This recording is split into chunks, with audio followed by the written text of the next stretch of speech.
This is Siena, a wonderfully preserved medieval city in central Italy.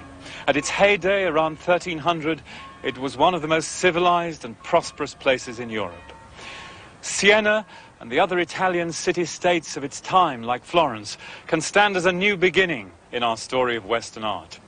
Hitherto, the old medieval worldview had, put simply, divided the classes of society into the aristocracy at the top, the church, and the labouring peasantry at the bottom. But in places like this, we see for the first time in European history a new class, conscious of its own identity, the merchants. These cities were no longer controlled by feudal lords. They were republics. Here in Siena, several thousand citizens were eligible for election to the governing bodies, which met down there in the Palazzo Pubblico. And in the Palazzo there is a fresco painted in the 1340s which encapsulates their faith in the secular arts of government, in the moderating power of reason in human society. It's called The Effects of Good Government.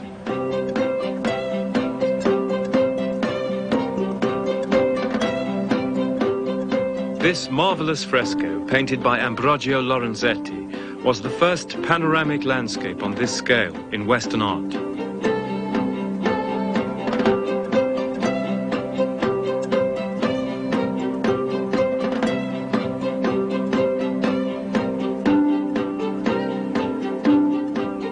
The peasants bringing their produce from the countryside, the merchants going about their business, the elegant ladies of leisure, all are fused into an idealized image of the well-governed city-state.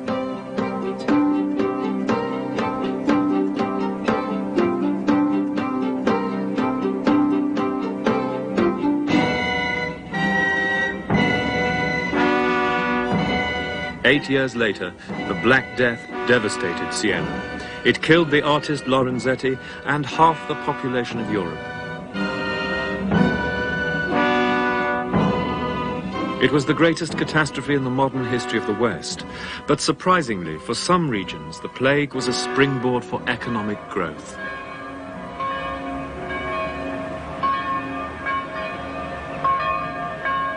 For the survivors, there were new opportunities. Florence recovered particularly quickly. By 1400, this was the city-state that dominated central Italy. The bankers and textile merchants were expanding their trading empires all over Europe.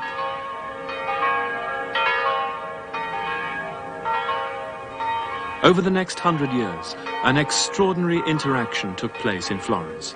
The innovations of artists and architects, the excitement of rediscovering classical achievements, and the patronage of a wealthy commercial class.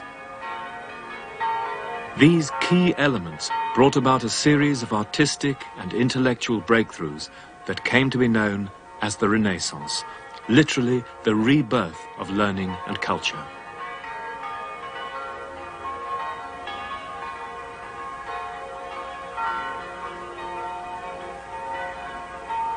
In the church of Santa Croce, a series of frescoes painted around 1320 were to have a revolutionary effect on Florentine painting.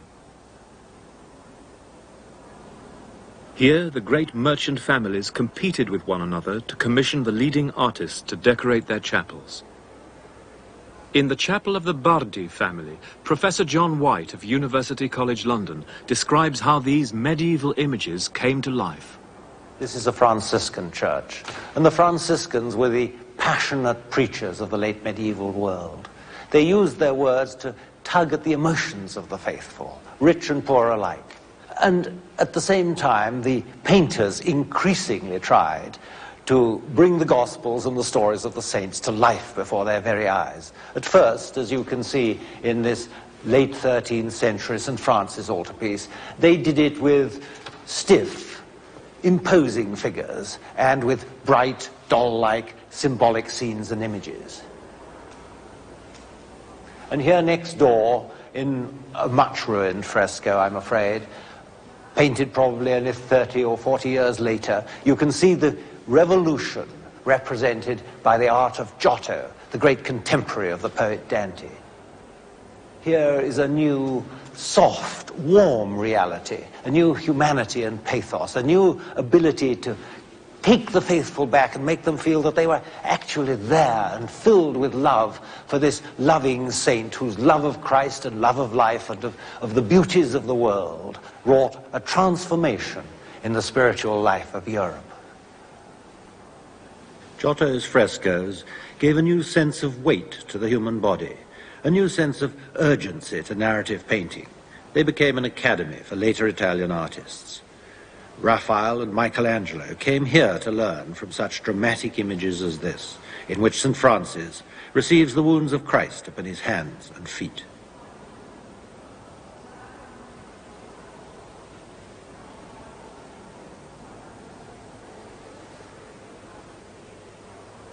Giotto's frescoes brought him immortality and undying fame to the chapel of the Bardi.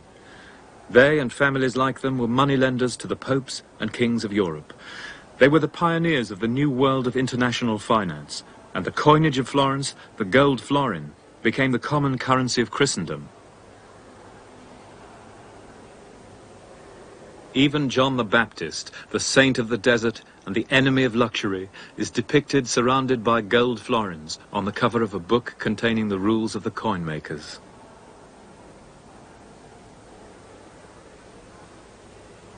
But if the prosperity of Florence was owed to the bankers, the rebirth of its intellectual energy came from a rediscovery of classical culture. Without ever leaving Santa Croce, we can move into the world of the Renaissance with this tomb of Leonardo Bruni, longtime Chancellor of Florence, who died in 1444. This was the Florence of the humanists, the students of the classics, of the knowledge and the wisdom of the ancient world. They went right back to the origins of Western thought in the great Greek philosophers. He also wrote a history of Florence, starting with Roman times. And in this great work, he put historical writing also onto a new footing, both in terms of its literary content and its scholarly underpinning. And there he lies, his history on his breast, surrounded by a wealth of classical detail, his bier supported by the Roman eagles, and his hope of heaven in the roundel of the Virgin and Child above his head. This monument in itself is a wordless combination of the Christian and the classical. This is the Pantheon, the most perfectly preserved temple of ancient Rome. Scholars like Bruni and the artists of Renaissance Florence had a passionate love affair with antiquity. The humanists recovered and translated the texts. The artists studied the statues and the frescoes. But they were not simply copying the achievements of the ancient world, they were transforming them. This Renaissance design for an ideal city uses classical architecture to create a perfect environment based upon reason and order. And in perhaps the most famous image of man by a Renaissance artist, Leonardo da Vinci is illustrating the Roman author Vitruvius. Man, in his ideal proportions, is the measure of all things. Out of their preoccupation with classical harmony and proportion, Renaissance artists created these new images of man and woman.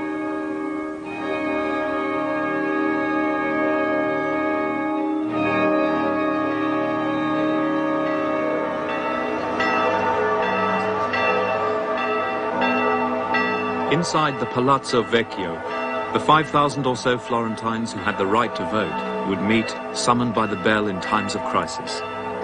They were the members of the influential guilds and represented the craftsmen and the most economically important activities. Sculptors and stoneworkers, textiles, metal workers, masons and builders, lawyers and solicitors.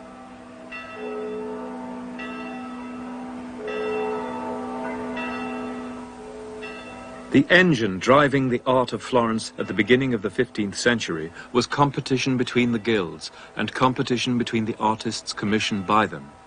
The Armourers' Guild paid for this powerful, alert image of their patron saint, St. George by Donatello.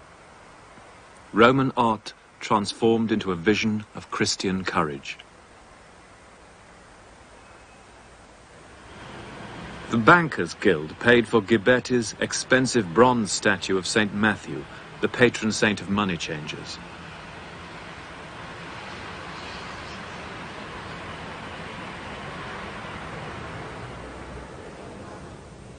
These reliefs are the two front runners for the most famous of all Florentine competitions, held in 1401 to decide the commission for new bronze doors for the baptistry.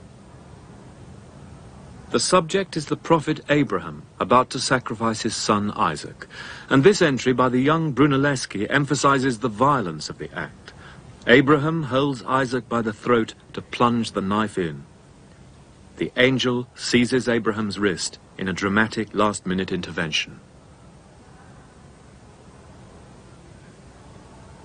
But Lorenzo Ghiberti won the competition with this relief, immediately acknowledged as an exhibition of unrivaled craftsmanship. The nude figure of Isaac is based on classical models. This is a triumph of the goldsmith's craft, embodying lessons learned from antique statuary and combining that with a Gothic grace learned from the art of Northern Europe.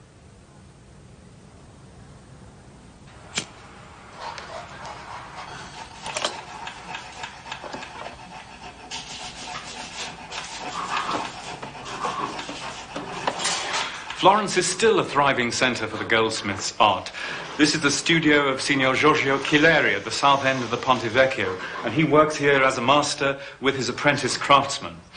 Now, a whole generation of famous Florentine artists, Ghiberti, Brunelleschi, Donatello, began work in studios not unlike this, working on just such meticulous and minute creations before moving on in their careers to their monumental works of art. In such an environment where the skill of the craftsman is so highly prized, it was inevitable, perhaps, that their status should rise. Inevitable, too, that the most brilliant of them, men like Brunelleschi and Donatello, should resent the restrictions which the craft guilds could place on them, and resent, too, the implication that somehow their work was menial, a mechanical craft.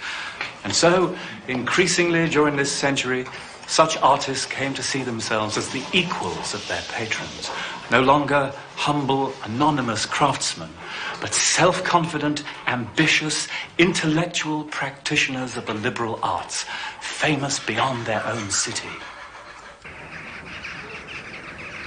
Brunelleschi visited Rome after his unsuccessful submission for the baptistry doors competition. There he saw a great city in a state of decay.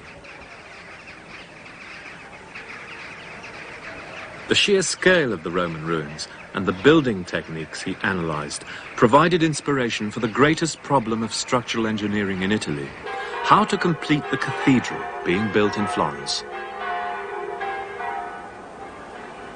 In this great space, we are surrounded by a Gothic architecture ripe for the Renaissance. The flat surfaces of the walls, the crisp, plainer detailing of the piers with their sharp angles, not a curve, not a rounded form in sight. It all looks so precise and so completely pre-planned. And yet, if we had stood here half a century after they began to build this building, we would have seen something very different. Behind me there, you would still have seen the medieval houses within the existing foundations. And then, as the piers went up, they were still arguing about how high they should be. When they came to those capitals, they had a competition about their precise form. They had plaster, wooden, stone models, and when all that was done, and they were still arguing about the precise dimensions of the building, they went on for 50 years, and not a man in Italy or Europe, let alone in Florence, would have had the foggiest idea of how they could ever put a dome over that great crossing that you see behind me there.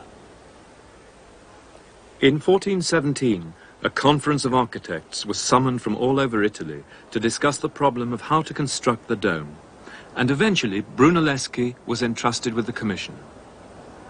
Standing here and looking down into the space, this 150-foot wide octagonal crossing, we can get some idea, at least, of what it was for Brunelleschi to be faced by the greatest architectural and engineering challenge which had confronted any Italian architect since the distant days of antiquity.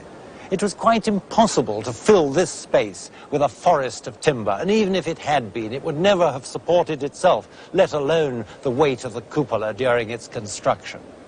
So Brunelleschi's primary problem and his first triumph was to devise a form of scaffolding which started not at the ground, but 40 feet above our heads at the top of the drum. And then his second was to build the cupola in such a way that it was self-supporting in the course of its construction. And this is an important part of Brunelleschi's structural solution: herringbone brickwork. Instead of simply laying rows of bricks horizontally, some of them were laid vertically to provide a kind of internal skeleton, locking the horizontal rings of brickwork into place whilst the mortar was setting.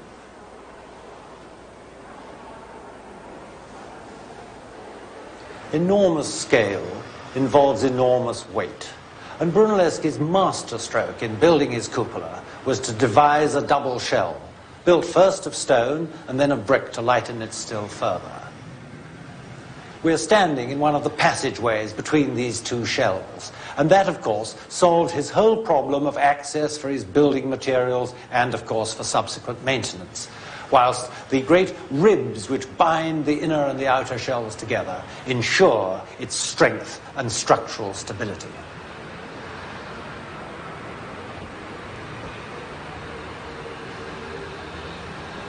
When we come out into the light, out of the dark passages and tunnels of the dome, we are surrounded by the classic forms of Brunelleschi's lantern.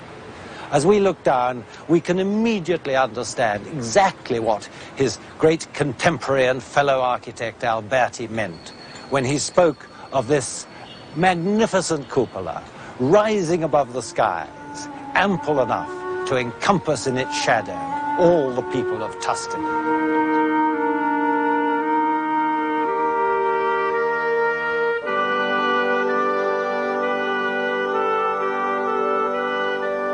Not only did Brunelleschi's dome dominate the skyline of Florence, he also systematized the science of perspective, which was to dominate Western pictorial space until the 20th century. In Masaccio's fresco of the Trinity, probably constructed with Brunelleschi's advice on architecture, classical columns and a monumental barrel vault frame the figures of Christ and God the Father.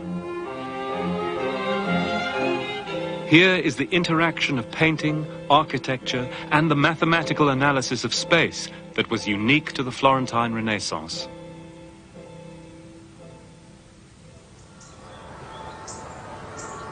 In 1419, Brunelleschi had begun the Hospital of the Innocenti. It was the first orphanage in Europe to be funded by public donations, and the architecture is a delicate blending of the Roman and the Romanesque.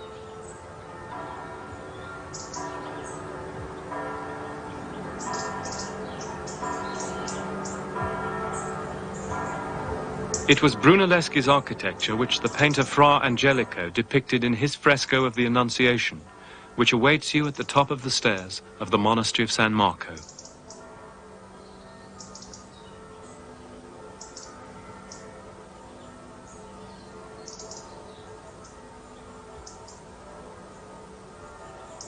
Fra Angelico lived and worked here, decorating the monastery with scenes from the New Testament.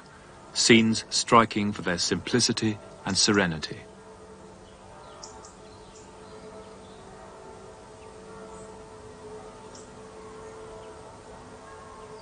Inside the cells, the world seems to retreat, leaving a single image suspended like a spiritual vision.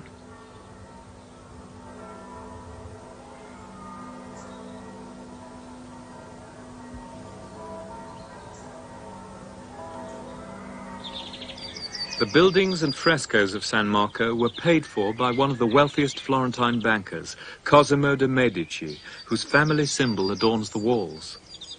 Saint Cosmas was the patron saint of the Medici family, and in Fra Angelico's fresco, he kneels at the foot of the cross. This painting was at the entrance to the personal cell of Cosimo de' Medici, who would retreat from the pressures of business into this setting of intense spiritual devotion. The moment in the story of Christ that these patrician bankers identified with was the adoration of the Magi, the wise and wealthy paying homage to the baby Jesus. And this is the image that Fra Angelico painted inside Cosimo's cell. 30 years later, Botticelli painted the same scene for the same patrons. But now the powerful patrician families have taken over the religious stage. Cosimo the Elder is portrayed kneeling before the Madonna, while his grandson Lorenzo the Magnificent swaggers on one side. Every face in this painting is a portrait from the Medici court circle, including Botticelli himself.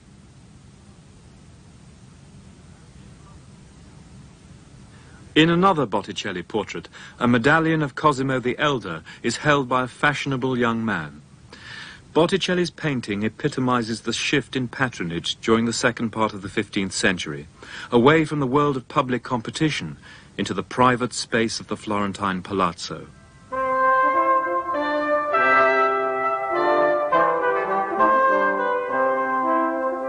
The patrician families of Florence erected monuments to their own prestige in the palazzi of the 15th century.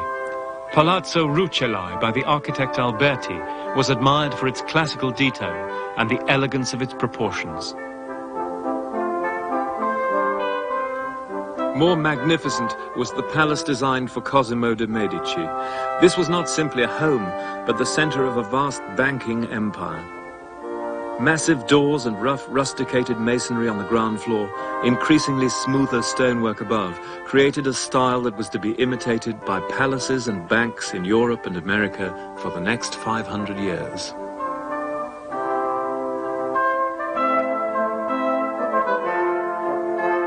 The Medici created an elegant society where artists and scholars studied astrology and mythology, reviving antiquity for their private pleasure.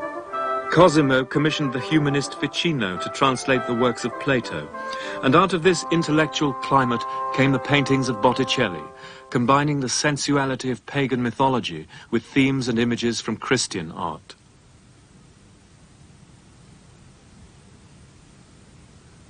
In his painting of the Primavera, Zephyrus, the wind god, enters the scene and seizes the wood nymph Chloris, whose mouth issues flowers as she is transformed into Flora, the goddess of spring. In the center stands a figure who resembles both the Christian Madonna and Venus, the goddess of love, and who directs the dance of the three graces. Naked Venus, seen here in Botticelli's The Birth of Venus, symbolized divine love. This was a nude based on classical forms, which also suggests a baptism and a rebirth.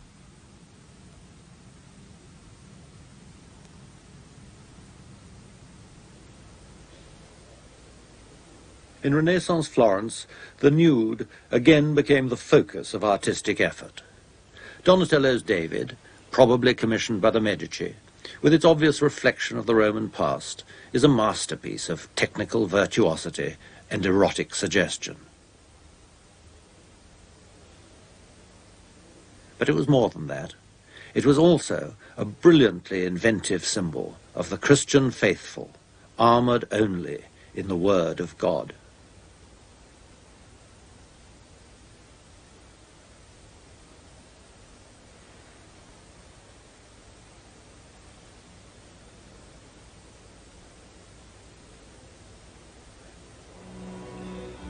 Finally, in Brunelleschi's church of San Lorenzo, we find the two bronze pulpits that Donatello left unfinished at his death in 1466. Here, for the first time in Western art, we find a true late style that leads on to the work of Titian and of Rembrandt. Leaving behind the technical perfection of his early work, Donatello now engages with his material in a rougher, more direct manner, biting into the bronze with his chisel to convey a more emotionally charged message.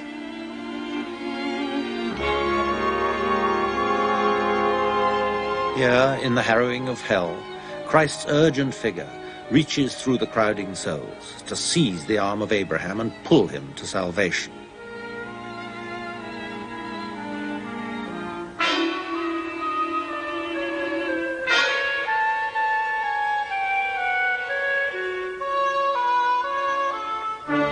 And when Christ's heavy figure surges from the tomb, it is not a joyous resurrection, but a battle won against the odds. Below, the soldiers sleep as the old order passes. Christ's face seems burdened with the sins of all mankind as he climbs up from darkness into light.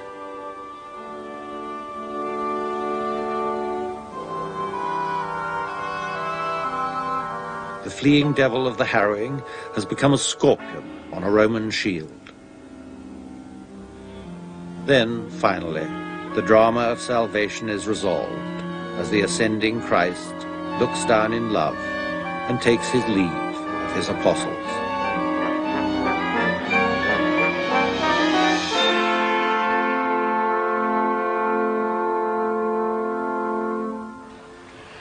Looking over the rooftops and domes of the city, we can try to take an overview of that extraordinary period of artistic outpouring. It was, after all, a city whose population never even reached 100,000, continually riven by faction and strife, and yet which produced some of the greatest figures in the history of Western culture, from Giotto and Dante to Michelangelo and Leonardo. It was, for example, a Florentine, Amerigo Vespucci, with Florentine maps and instruments, who named the continent discovered by Columbus. The founder of modern science, Galileo, worked in this city. With all of them, it is the freshness of their thought, their willingness to experiment, their modernity, which impresses us today. But there is another side to the story. Civilized human life depends not only on modernity, but on a healthy assimilation of the past, both critical and imaginative. The Middle Ages had proved incapable of doing that. But here, in the Florentine Renaissance, we can see the reintegration of the classical worldview into modern life. Not merely their learning, but their pagan humanism and their pantheism with its incomparably rich mythological themes, which, as we now understand, contain such profound psychological insights. What we see here in Florence is what they made of that tradition, just as this is what we are making of them. But its continued reinterpretation is a necessity for the West if it is to understand its own cultural tradition.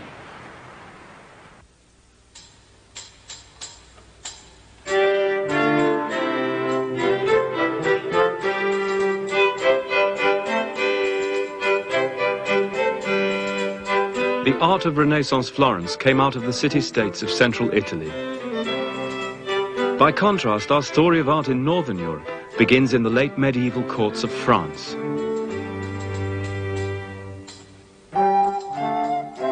It was a time of violent contrasts. In the luxury of the court, the Duke enjoys his banquet, while the peasants shelter from the snow.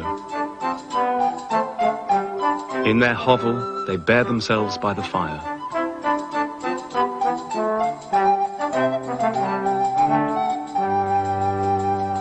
These illuminations were painted around 1414 by three brothers from the Netherlands, the Limburgs, at the French court of the Duke of Berry. The detailed realism of these faces and landscapes was to be a key feature of northern art in this period.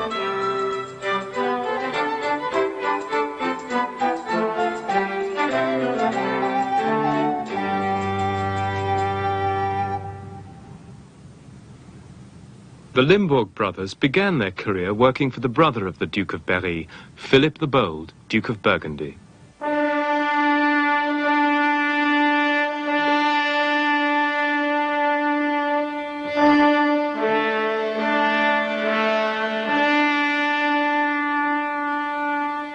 The Valois Dukes of Burgundy established one of the strangest and most extravagant courts of late medieval Europe.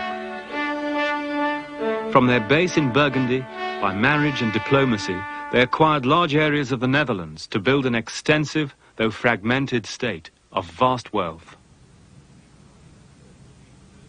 In 1404, Duke Philip the Bold died at the Stag Inn near Brussels. 20 years earlier, his royal sculptors had begun work on Philip's tomb. One of them carved these images of the funeral procession which transported his body back to Burgundy. Clothed in the habit of a Carthusian monk, Philip's embalmed body was sealed in a great lead coffin and then carried in a funeral cortege which took nearly 7 weeks to wind the 250 miles from Brussels to Dijon. Accompanied by his sons, his chaplains, and members of his royal court, the hearse was drawn by 6 horses caparisoned in black, with the blue banners of Burgundy fluttering at its corners. At Dijon, it was received not only by the weeping clergy, but by 100 chosen townspeople and 100 poor, also clad in black at the Duke's expense. And so, as with the other great royal and ducal rituals of the later Middle Ages, death itself could be turned into an act of public theatre. Philip's tomb itself lay just outside Dijon, at the Carthusian monastery of Champmol. It took nearly 30 years to complete and was finished after his death in 1414. 3 sculptors worked on it, but among them was a forgotten genius of European art, the man who conceived this remarkable evocation of that funeral procession, Klaus Sluter. He came from Haarlem in the Netherlands and worked for the Duke of Burgundy for 20 years in Dijon. Sluter's most impressive carving was a life-size monument known as the Well of Moses, with prophets from the Old Testament around its base. The well was placed at the center of the monastery of Champmol, where the Dukes of Burgundy were buried.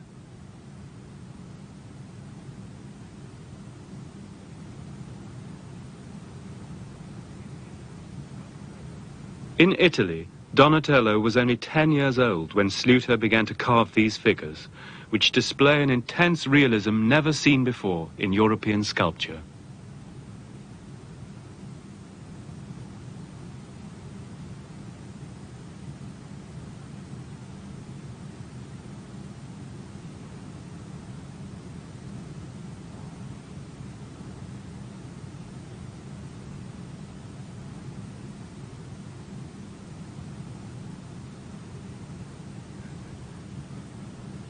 As this reconstructed model shows, the Well of Moses was originally brilliantly painted.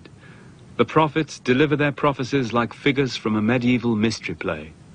The whole piece was intensely theatrical, linking the prophecies of the Old Testament to the sacrifice of Christ on the cross. And originally the well was surmounted by a life-sized crucifixion group. This crucifix was smashed to pieces during the French Revolution, and the largest fragment that remains is the head of Christ.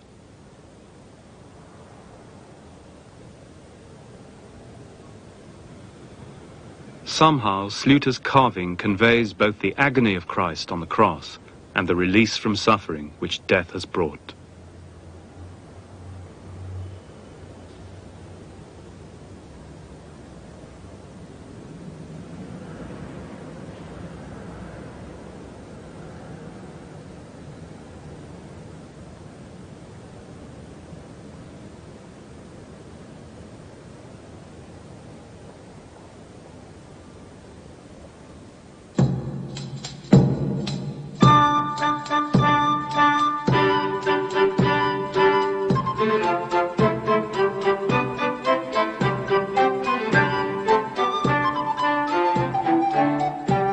Life at the Burgundian court was not always dominated by thoughts of God and death.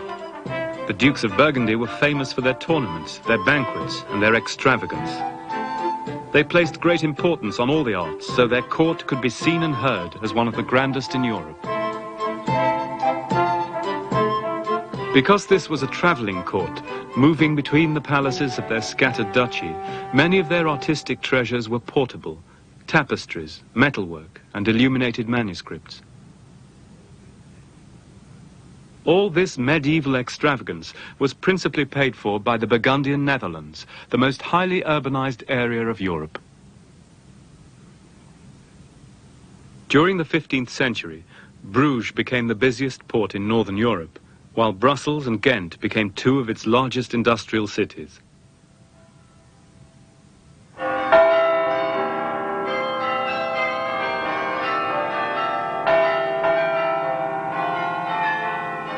We can catch a realistic glimpse of Flemish urban life through the window of religious paintings, such as this Madonna by Robert Campin.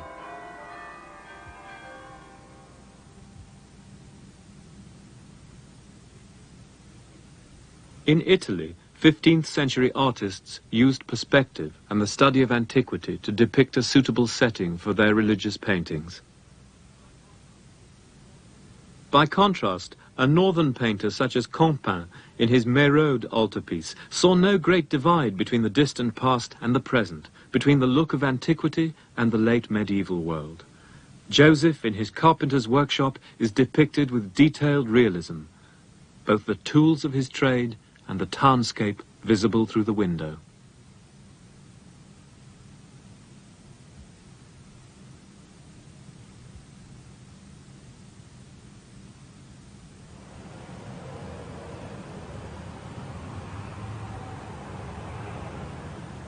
One sign of the success of Bruges as a trading centre was its wealthy community of Italian merchants and bankers.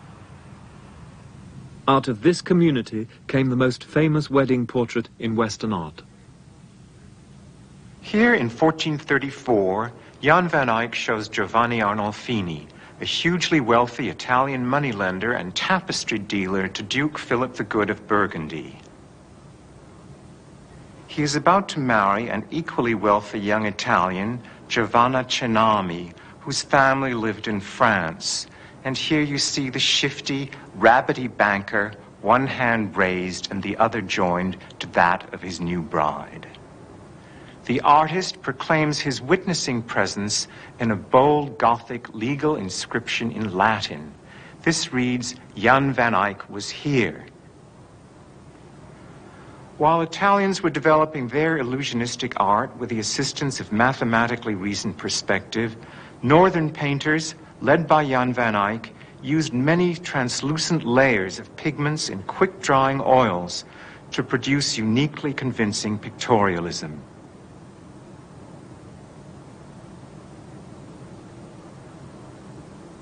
Among Jan's most compelling portraits, this man's features may be the artist's own. They have some of that fixed, almost hypnotic quality that sometimes results from staring into a mirror for self-portrayal. We also know that artists in the 15th century often wore such flamboyant red turbans, which is another reason for suspecting that the identity of the sitter is Jan van Eyck himself. The most famous European painter of his day, Jan van Eyck was also a diplomat, mapmaker, and chemist. Enormously learned, he was concerned with Latin and Greek and studied Hebrew mysticism. Here Jan van Eyck depicts the most powerful figure at the Burgundian court, Chancellor Rollin kneeling before the Madonna. In such works, a saint usually presented the donor, the person paying for the painting, to the Virgin and Child. But Rollin decided to appear before the Madonna without benefit of introduction. So Van Eyck linked the figures with Romanesque architecture and a view of the heavenly city and landscape beyond, realized by the almost magical glow of the oil medium.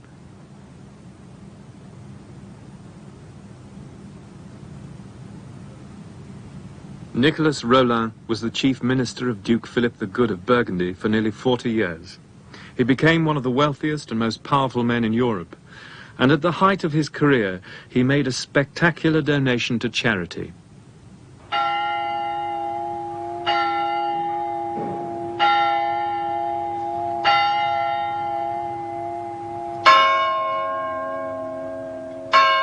The Hôtel Dieu, or God's Hostel, a hospital for the poor, was founded by Chancellor Rollin in Beaune, close to the Duke's capital at Dijon.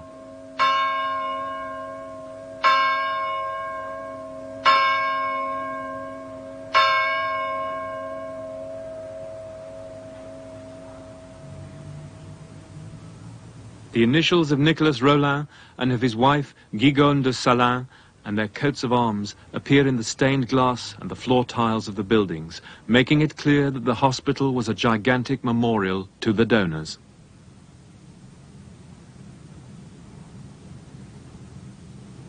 On this Sunday, the 4th of August 1443, neglecting all human cares and in the interests of my salvation, in recognition of the goodness of our Saviour, from whom all benefits proceed, I found and donate irrevocably in the town of Beaune a hospital for the poor and the sick.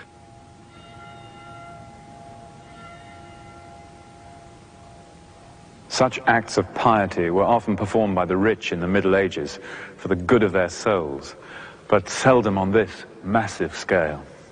In this case, contemporaries viewed Rollin's wealth with hatred and his professions of charity and spirituality with cynicism. And it's one of the mysteries of the time that such men seem to combine an austere, rigid piety with excesses of cruelty, of calculating greed, and of, to us, sickening ostentation. King Louis XI himself said of Rollin, he made enough people poor to make a pauper's hospital necessary. And the hospital was where the poor came to die. Here in the Middle Ages were 2 rows of 31 beds where the poor lay 2 or 3 to a bed. The 15th century was a time of terrible famine, war, and plague. And in a bad year, thousands of people could die in a place like this. And so, thoughtfully, the Chancellor had provided that each of his patients could look from his or her bed to the wall above the high altar, where there hung a tremendous vision of the end, the last judgment of Roger van der Weyden.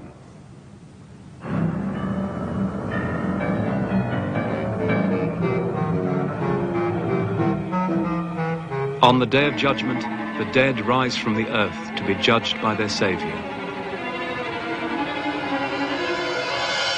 Christ sits enthroned in glory above the Archangel Michael, who holds the scales which will weigh the vices and virtues of all who are to be judged on the day of reckoning.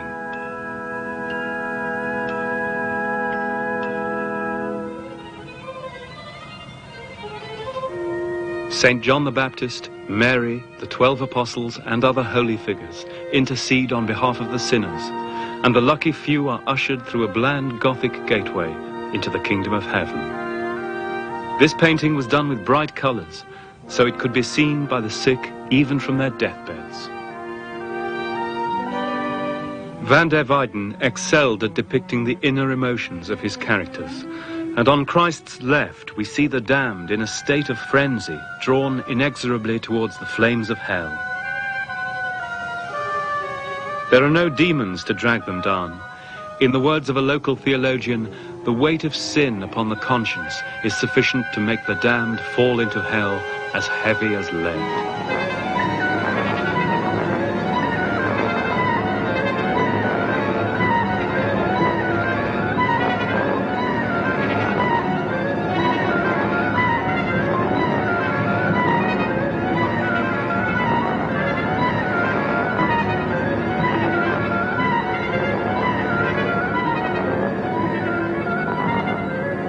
As the year 1500 approached, many were convinced they were living through the last days of mankind. While the Turks threatened Christendom from the outside, Europe was tormented by political and religious tensions.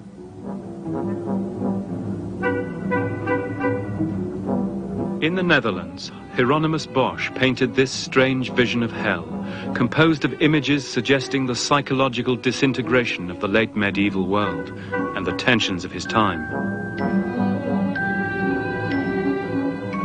Industrial furnaces, armies on the march, artillery bombardments at night.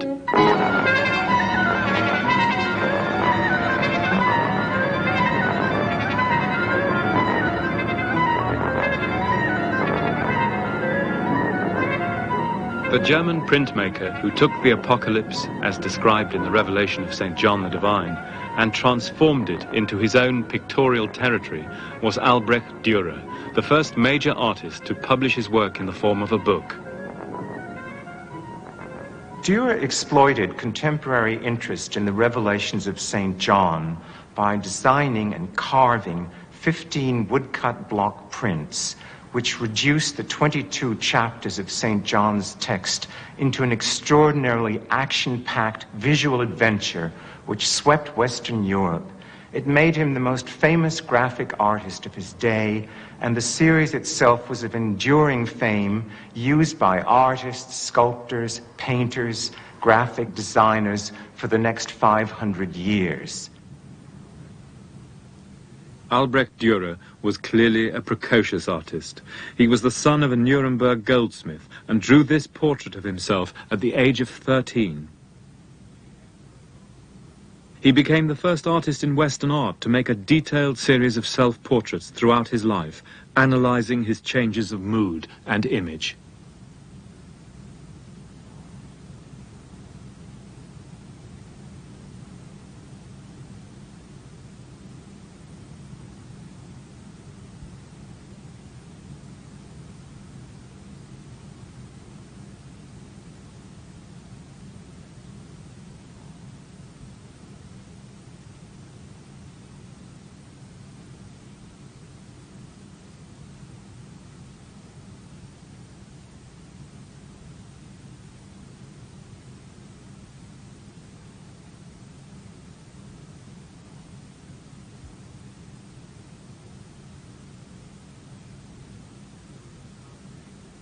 Dürer studied nature with the same incisive vision with which he analyzed himself.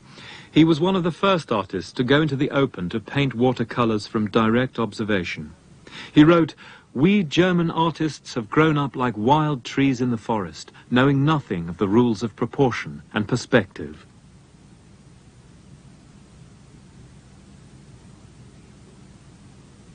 These watercolors were painted while Dürer was traveling from Nuremberg to Venice. He wished to learn from Italian art and to have his own status as an artist acknowledged in the land of the Renaissance.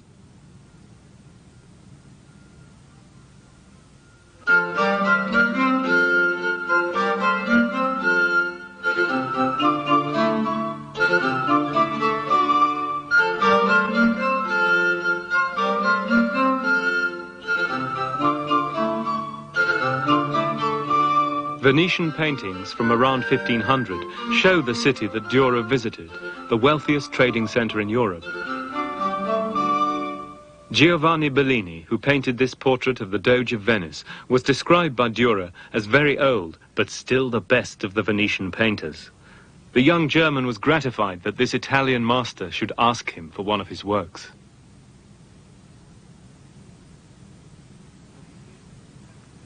Bellini and his contemporaries had been influenced by Northern art, its realism, its sensitivity to light and landscape, and Bellini had become a master of the Northern technique of oil painting.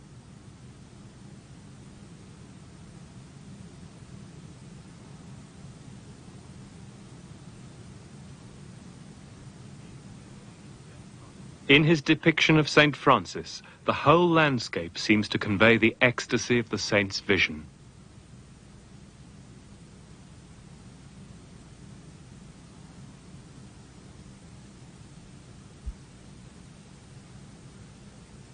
After Dürer's second Venetian journey, he engraved some of his most intricate, complex plates.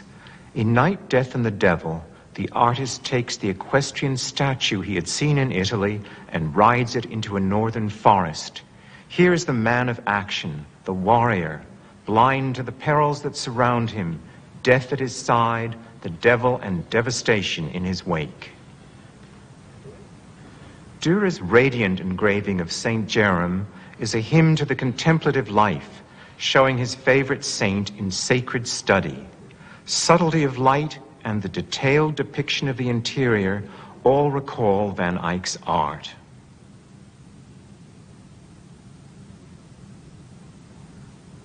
For his figure of brooding melancholy, Dürer may have used a Michelangelo Sibyl as his model. Melancholy is the dark side of genius. The discarded tools, a plane and saw, instruments and inkwell, all convey the frustrated artist, his creativity blocked. Albrecht Dürer was a northern genius who succeeded in assimilating the lessons of the South. The last and boldest statement of northern religious art can be found in the Isenheim altarpiece, the work of a German master.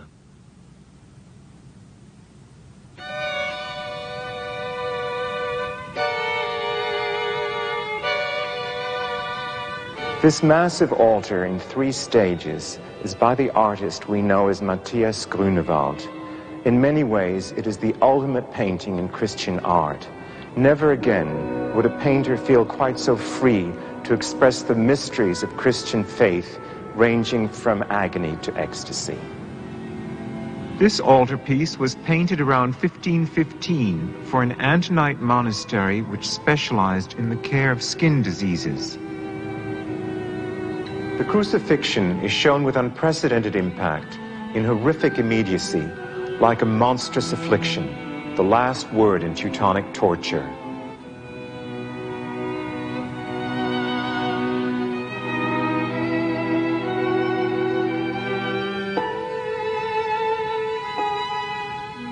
Mary swoons in the arms of St. John the Evangelist as the kneeling Magdalene twists her hands in impotent grief. In the wings, two healing saints, Sebastian and Antony, stand like living statues. Because the panels of this altarpiece had to be separated, we need to look at a model to understand how it unfolded. Mary reads the prophecy of Isaiah, "Behold, a virgin shall conceive," as she is interrupted by the Archangel Gabriel's annunciation. An angelic orchestra in the Temple of Solomon celebrates this mystical union of heaven and earth by its harmonious celestial music. These happy sounds may also refer to musical therapy practiced in medieval hospitals.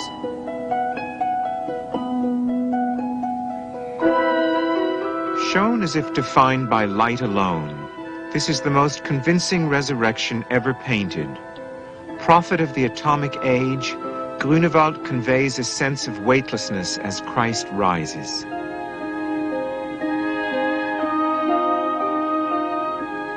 For the final opening, painted wings contrast with a sculpted centerpiece. St. Anthony is enthroned in triumph at the center and shown again at the left, meeting Paul the Hermit in his forest retreat.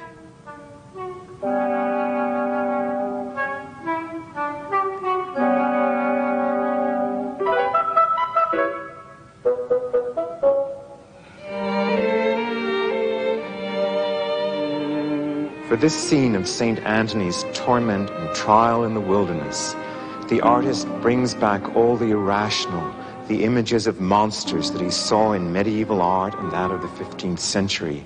He gives them an amazing quality of reality, a sense of immediacy. Half human, a fearfully diseased demon clutches his prayer book in a bag. An inscription in the corner could apply to him as well as to the patients at the hospital of St. Anthony. "Where are you, good Jesus? Where are you? Why haven't you come to heal my wounds?" New classical idealism from Renaissance Italy ended the spontaneous realism and imagination of Grunewald's art. Two new views of Christianity also finished the free inquiry found in his painting.